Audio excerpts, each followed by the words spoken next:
సురక్ష pipe company pipe వాడుతున్నప్పుడు pipe ఎలా మార్చుకోవాలి చూపిస్తాం. సురక్ష పైప్ అనేది చాలా మందికి తీయడం చేత కాదనమాట. ఆ పైప్ ఎలా తీయాలి ఇప్పుడు మీకు చెప్తాను చూడండి. మీరు పైప్ తీయాలంటే ఎటువంటి ప్రయోగాలు చేయట్లేదు. చిన్న టెస్ట్ ఒకటిను టన్నల్ స్కూటర్ ఒకటి పట్టుకోండి. ఈ రెండిట్లో ఏంటంటే టన్నల్ స్కూటర్ అయితే ఏమో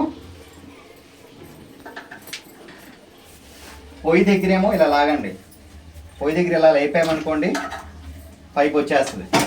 ఇది పొయ్యి దగ్గర టన్నల్ స్కూటర్తో తీయాలి. తర్వాత రెగ్యులేటర్. ఒకవేళ ఈ టేపులే చుట్టకూడదమ్మా ఎప్పుడు కూడా. టేపులు చుట్టక్కర్లేదు అసలు. ఈ టేపులో ఏం చుట్టుకోమాకండి. మీకు టైం అయిపోయిన తర్వాత సురక్ష పైప్ అనేది ఇలా ఉంటుంది అనమాట. మొత్తం పగిళ్ళు వచ్చేస్తుంది.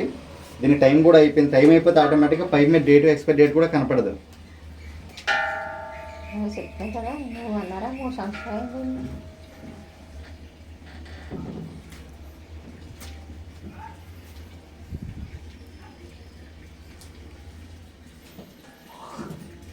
టేబుల్ తీసిన తర్వాత చిన్న టెస్ట్ తీసుకొని రెగ్యులేటర్ దగ్గర ఎప్పుడైనా సరే సురక్ష పైపు చాలా సంవత్సరాలు అయిపోతే పట్టేసి రెగ్యులేటర్ అనేది ఇక్కడికి ఇరిగిపోతుంది అనమాట.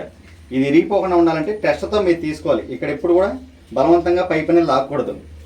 చిన్న టెస్ట్ తీసుకొని 4 వైపులా కొంచెం కొంచెం లోపలికి పెట్టి ఇలా నిదానంగా ఇలా లేపుకోవాలన్నమాట.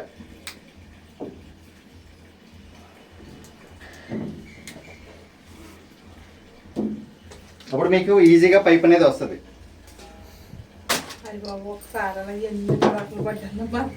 తర్వాత మళ్ళా సురక్ష పైప్ ఎక్కించే పద్ధతి. ఇది కొత్త పైప్ అనమాట. పైపు డేట్ దీని మీద ఉంటుంది. డిసెంబర్ 2030 వరకు ఉంటుంది.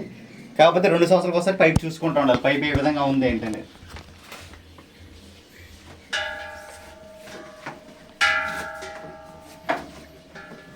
పైప్ ఇలాగా ముందుకు పెట్టు రొటేషన్ చేస్తూ ముందుకు తోయాలి. అప్పుడు పైప్ ఎక్కిపోద్ది, ఫ్రీగా ఎక్కుద్ది అనమాట. రెగ్యులేటర్ దగ్గర కూడా అంతే. ఇలా పైప్ పెట్టుకొని రెగ్యులేటర్ పైకి పెట్టుకొని ఇలాగా అంతే. ఇది సురక్ష పైపు తీయడం ఎక్కించడం పద్ధతి అనమాట.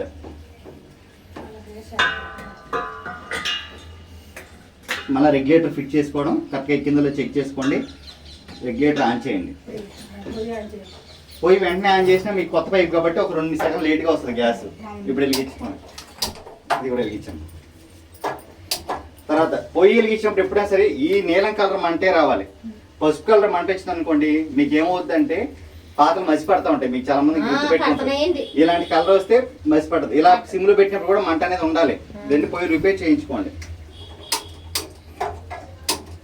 ఇలా పెట్టగానే ఆరిపోకూడదు. తర్వాత ఈ మంట కూడా మీకు మంట కూడా ఎక్కువ వస్తుంది. ఇది దీనివల్ల గ్యాస్ కూడా మీకు తొందరగా అయిపోతుంది. పోయి చూపించుకోండి ఒకసారి. ఇదిగోండి అంటే మెకానిక్ పంపిస్తాను నేను. మెకానిక్ పొయ్యి చేస్తా చూపించండి. 5 రూపాయలు. వంట అయిపోగానే బండ కట్టేసుకోండి. సిలిండర్ పైన ఇప్పుడు ఏం పెట్టమాకండి అమ్మా. ఖాళీగా ఉంది.